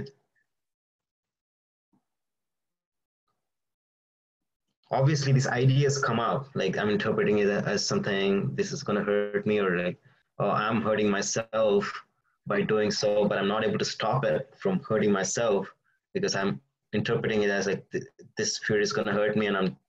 But in all of those, that activity as well, that activity is inspired by to do something about what's happening, is what I hear is. Yeah. Let it flow through you. Let it consume you, and just be the observer of everything rather than overtaken by it, or I don't know. I'm not able to put it in words, but you get the sense of what I'm trying to say. It's, yeah. Well, it's like I wrote in an email the other day that it's a bit like you've jumped out of a plane and you realize you don't have a parachute. That's exactly how it feels like. Yeah. So here you are, and the choice is, what are you going to do now? Are you going to freak out? Or are you going to just open to it? You can freak out about it, but you know, what's that going to do for you? Because the freaking out is all, you see, the irony is that the freaking out is all about what? It's not about now. It's about an imagined future. Because presently there's no problem. The freaking out is all about you're projecting that in about 60 seconds, I'm going to hit the ground and probably die. But whether you're freaking out or not, maybe that's the case. But if you just open to the experience, you know, what are you going to do? Either way, you're not likely to manifest the parachute out of thin air. So you've got a choice. You can either be freaking out and spend potentially the last 60 seconds of your life concerned about some imaginary future. It's not going to arrive, by the way, because if you hit the ground and die, you're dead. There's nothing. It's like that moment doesn't actually happen for you. Or you can just open to the experience, and then here you are. You're fully present. Maybe for the first time in your whole life, fully alive. So then the question is, do you want to squander your seconds trying to protect yourself from some imaginary future, or do you want to actually be alive? And that's what I'm saying is always available. Now, I'm not saying that this means that we should necessarily not try to help ourselves in other ways. I'm not proposing this is like the one size fits all thing for all things. What I am saying is that this serves as a foundation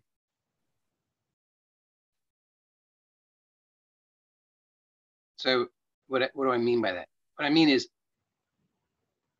I always advocate for taking care of yourself in all ways, right? So if you need sleep, get some sleep. If you need good food, get yourself some good food. If you know, whatever you need, you want to take care of yourself. You want to take care of yourself in all of these different ways. But you can do, and you can see that people do all of these things. They're trying desperately to do all these different things to take care of themselves, but they're overlooking the one essential thing that can make the difference between, well, can just really make the difference in all things, which is, are you going to be freaking out about an imaginary future, or are you going to be actually present here now?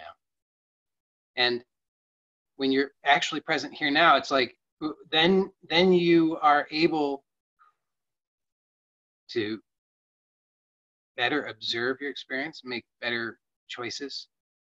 You know, you're clearer about things. You're not spinning your wheels.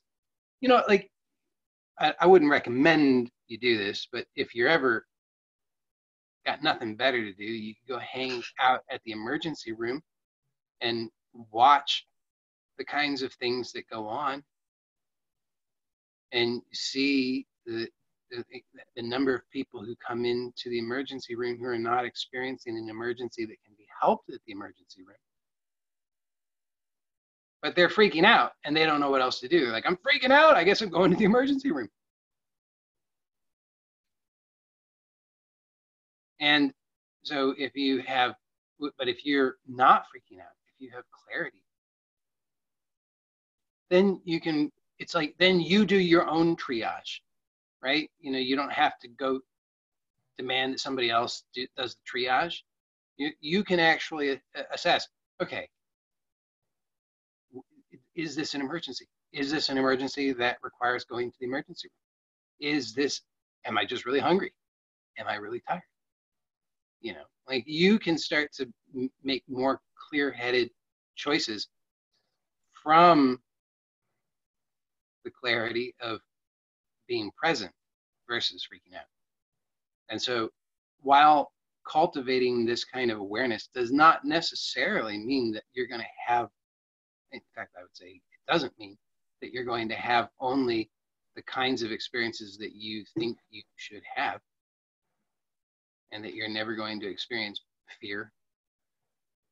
What it does mean is that you are cultivating a very, in my view, a very useful skill that unfortunately is not widely taught or learned. No one talks about it. It should be. It's like, it's crazy that it's unfortunate that it takes that most. I was going to say it's becoming more mainstream. So, but I mean, up until recently, I guess it was mostly only people who look like me, who are a little bit crazy, who suffered a lot, who don't have the kinds of ins into the institutions of the mainstream to be able to bring about these kinds of changes in the mainstream. But I mean, I think this should be, everybody needs this. Everybody needs to have this kind of, it's fundamental. It's just fundamental self-awareness. Really, I mean, I honestly cannot survive without this. Probably this is the reason I'm here. Right. I just cannot breathe. Nothing really. No, I was just paralyzed without having this awareness. I know this is just essential for me. That's right. This, nothing can stir me. Yeah, and so you can just, I really think you know that, as I already said, that you know, these things happen. Experiences are going to happen, but also you can start to be more honest about it. And I understand the tendency is whatever our experience is, it becomes normalized. So after a while, it doesn't matter. You know, like I've had experiences, and I've said this many times. You know, I have some experience where I'm like, wow, this is amazing. I can't believe I lived like I did for so long, and now this shift, this is incredible, and I'm in bliss, and this is so wonderful. And 5 seconds later, I'm like, yeah, whatever. Big deal, because it's normalized. And so we lose sight of, we lose perspective very easily. We you know, that the title of that book, I Think Therefore I Lie, it's a pretty good one, because it's like, it is like that. It's like we're lying to ourselves all the time. We say this is how it has always been. It hasn't always been like this. If you started telling your story and then you have to backtrack a little bit, you're like, well, okay, it wasn't that bad actually. And if I compare it to how it was a couple of years ago, wow, nothing like that.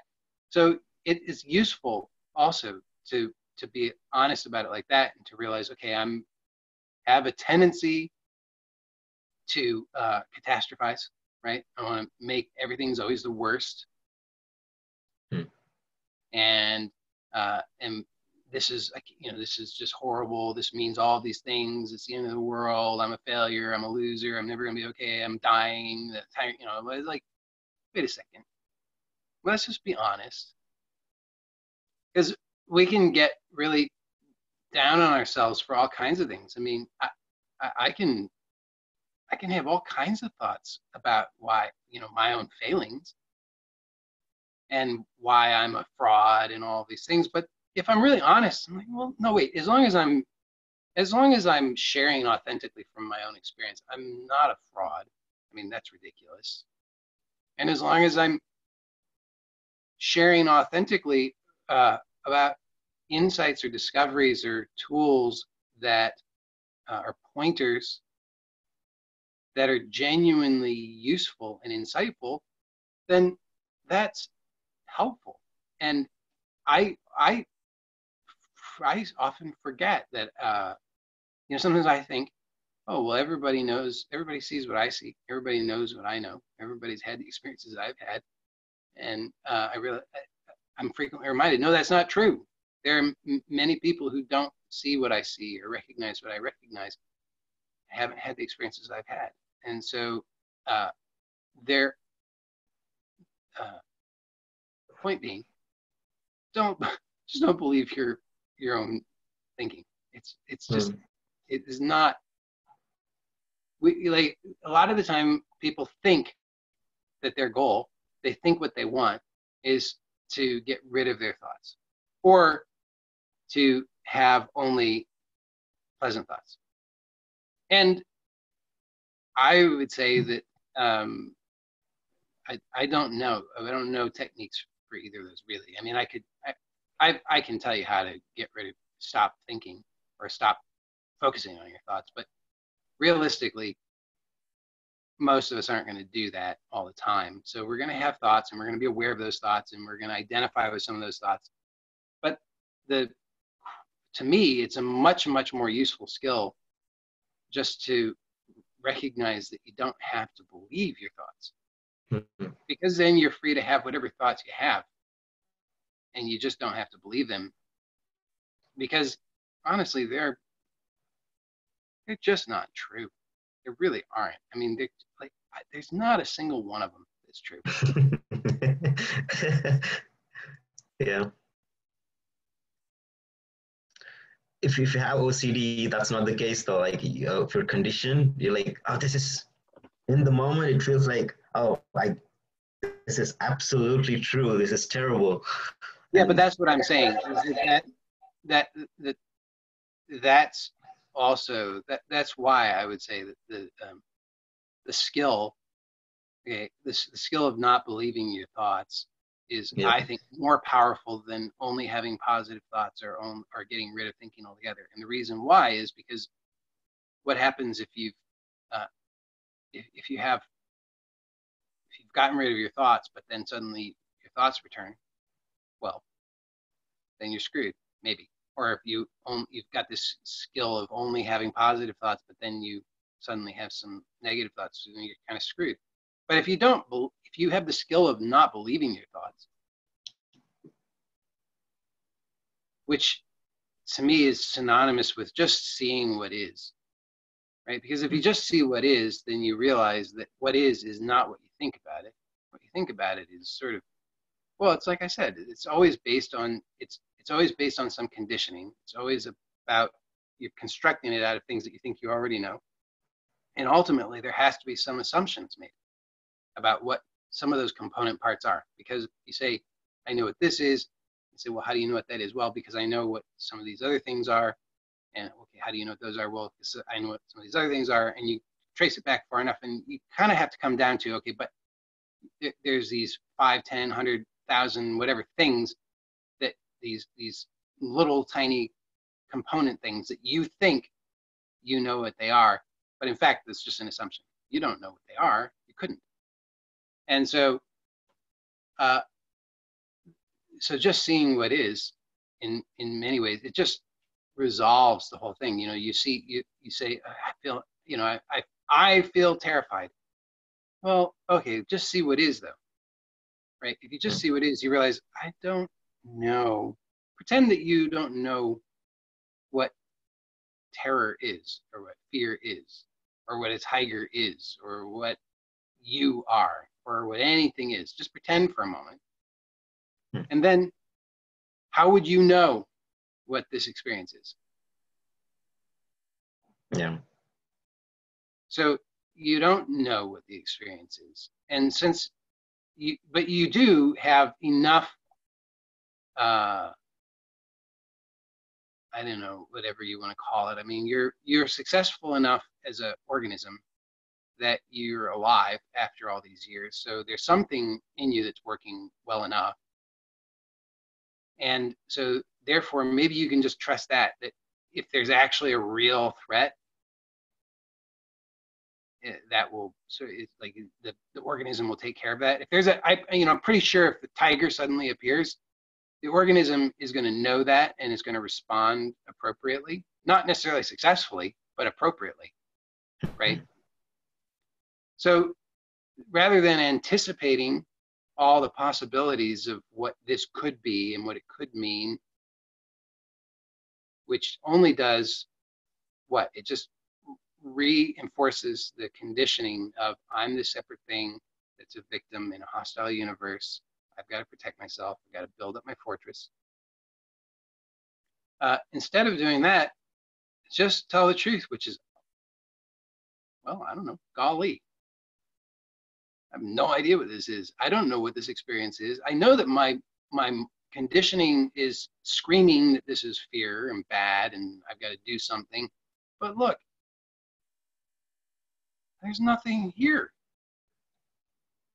So at the very least, no matter what else I do, because maybe it will become clear, like after some time, if something persists for long enough, maybe it becomes clear that doing something might be helpful. I'm not ever advocating that anybody should attempt to have an unpleasant experience, right? If you can find things that are supportive, get some, you can eat all kinds of things. You can go, there's no shortage of things. You can get body work done. You can go do yoga. You can do Tai Chi. You can go to the doctor. You can get blood work done. You can go to a nutritionist. You can do so many things. So if some unpleasantness persists for long enough, I'm fine. See what you can do to help yourself with that. But if you're like most of us, you've sort of become you've reinforced the conditioning of reactivity so much that every little thing you're like, I got to do something. Then of course you're going to get more of that, unless you choose to cultivate, I don't know what this is. And so instead of assuming that it's the end of the world and freaking out, I'm going to just choose to stop being so uptight. Just going to, notice, am I breathing or am I holding my breath? Maybe I'm hyperventilating. Am I all uptight like this? Okay, well, maybe I could just recognize that gravity's working. I don't have to hold myself together like that. Can trust in my skin and my bones and everything, just sort of like do its thing, so I can just be here without making so much effort. And let me just explore that. Let me just explore how effortlessly can I be? Can I just be here without having to work hard at it? And when I get clear on that, and I'm really clear on how I can just be here without having to make so much effort, then I'm in a better position to evaluate. Chances are, 99% of the time, that is going to resolve whatever problems I imagined I had.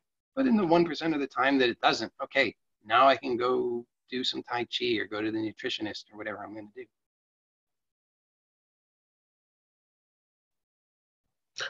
What I feel is, this is my intuition, is body wants to have whatever experience it wants to have, and it have all of these varied kinds of experiences, and it is me that is trying to stop from having those. That's, I don't know, name something and like trying to get away from it or whatever, rather than just letting the flow happen. That could be too. I mean, it could be that's an important, I guess that's an important point, is you've got something that's all wound up and it wants to sort of return to a equilibrium. So it wants to unwind, but you've become habituated to the wound up state. So then anything that's any different from that, you're like, wait a second, no, this feels weird. I'm freaking out. I don't want to do this. And because because that wound up state has become normalized, and so you are actually then, without being aware of it, you're making effort all the time to maintain it. It's like, it used to be those commercials for V8. You're going to say you don't know what that is, but it doesn't matter. There's like the guy people would be walking sideways. This was like in the 80s, okay? And they'd be walking sideways. And it's kind of like that, we're walking sideways, and you have to maintain a lot of effort to walk sideways. But then somebody says, hey, why don't you just do this? And you say, whoa, that's weird. I don't like that at all. Go about life like this.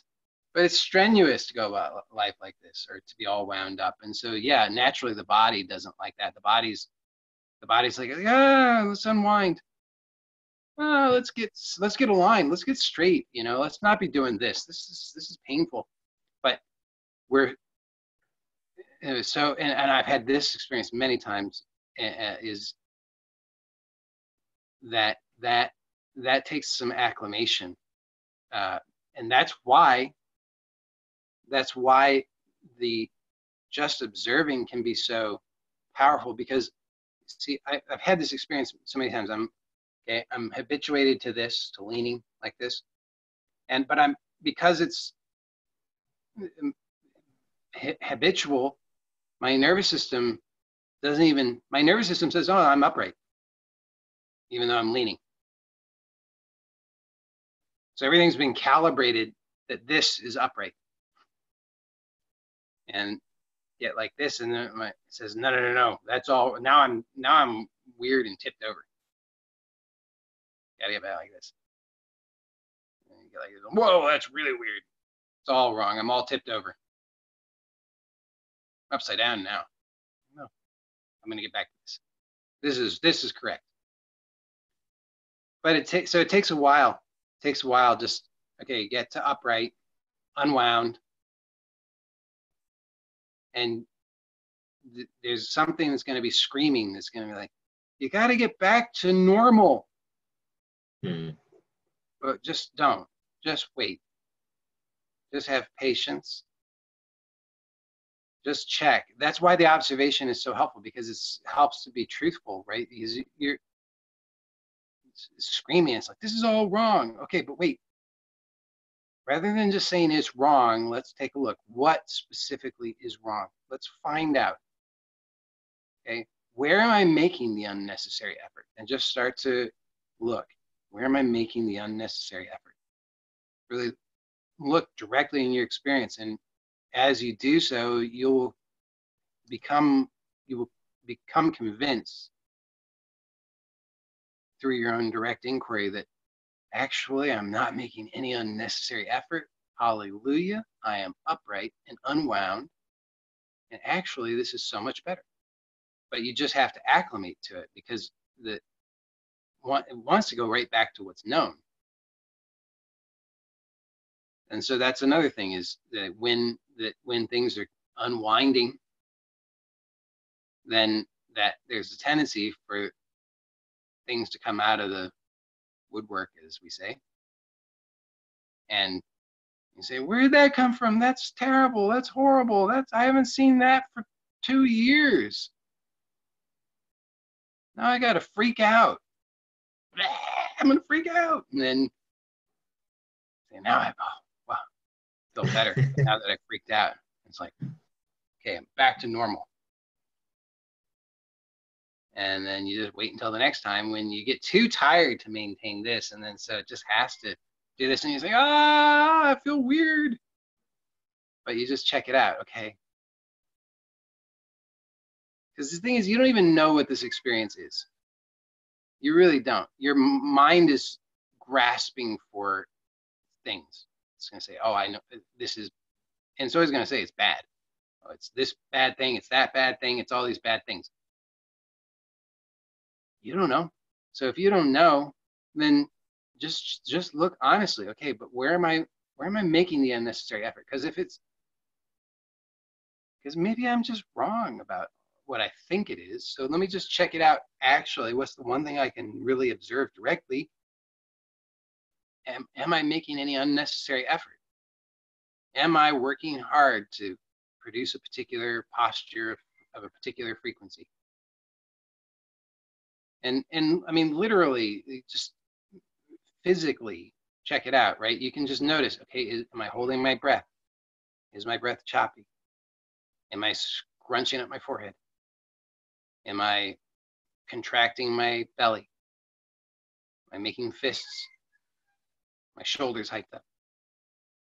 Like, what am I doing? What effort? Because the thing is, like, what effort is required to be? None. It requires a lot of effort to maintain postures that are not in alignment with your natural being, right? So as a human being, there's a physical structure that that we can, so this expresses in many ways, but we'll just look at the physical structure. So there's a physical structure to the human being. So that physical structure has inherent in it a particular alignment that is most natural and effortless. And if we're holding a posture, even if it's a subtle posture, but if we're like scrunching the forehead, okay, this is it's gonna subtly create a slight distortion throughout the organism, and so there's going to be compensation, and so then there's unnecessary effort all throughout the organism, and that's going to translate into I don't feel so good.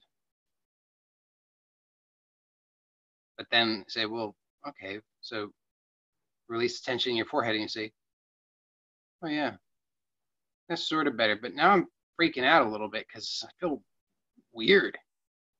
Okay, but just hold on. Before you go back to trying to recreate the same thing, just check it out. Are you making any other unnecessary effort? And if you just inquire in that way, then and trust in that process, then what happens is you, through your own direct inquiry, become very clear that it's no problem. I'm just here. There was some unnecessary effort. There was some strain that I was interpreting because I didn't have sufficient awareness of what it was. I was interpreting it as all these other things. But in fact, I'm just here. And you can come back to this over and over and over, no matter what's going on. And then, because so many things seems like the end of the world. I mean, everything can seem like the end of the world. It does. You just don't live your life like that. And after a while, you just realize, oh, that's just nonsense anyway. Because if every moment of my life supposedly is into the world, so how many? Let's try to quantify that. I mean, it's a bit silly, but let's say there's I don't know. Let's make it easy math. Okay, let's say there's 100 catastrophic moments a day where it's the end of the world. So in a year, that's 36,500 catastrophic and ends of the world. And then if I'm, after 10 years of that, it's 365,000 ends of the world. Maybe I should wise up a little bit, and recognize, wait a second, 365,000 ends of the world, and it's still happening. Maybe that's not reliable. That thing that says it's the end of the world, maybe that's just not reliable because it's lied 365,000 times.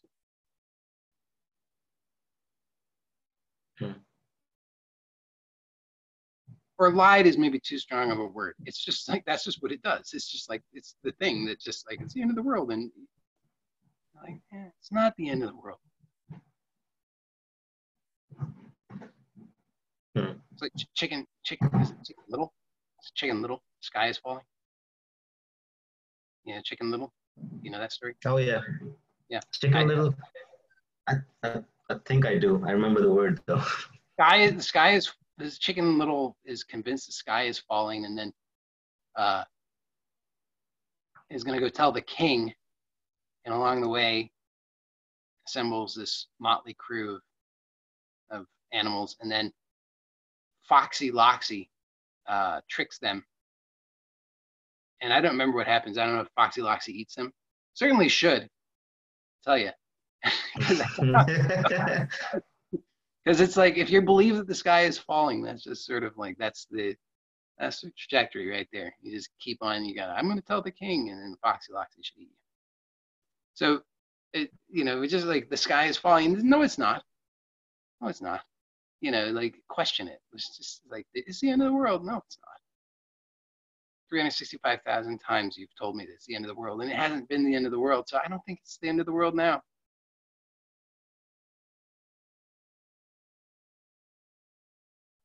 And anyway, if it is going to be the end of the world, it's going to be the end of the world a second from now. It's not right now. And so, am I going to waste the last second, or am I going to just be present here? Oh my gosh. That's truly the case. Yeah, of course. Not even waste a second. I think it's time for lunch. All right. Thank you, everybody. Bye. See you guys next week. Bye for now.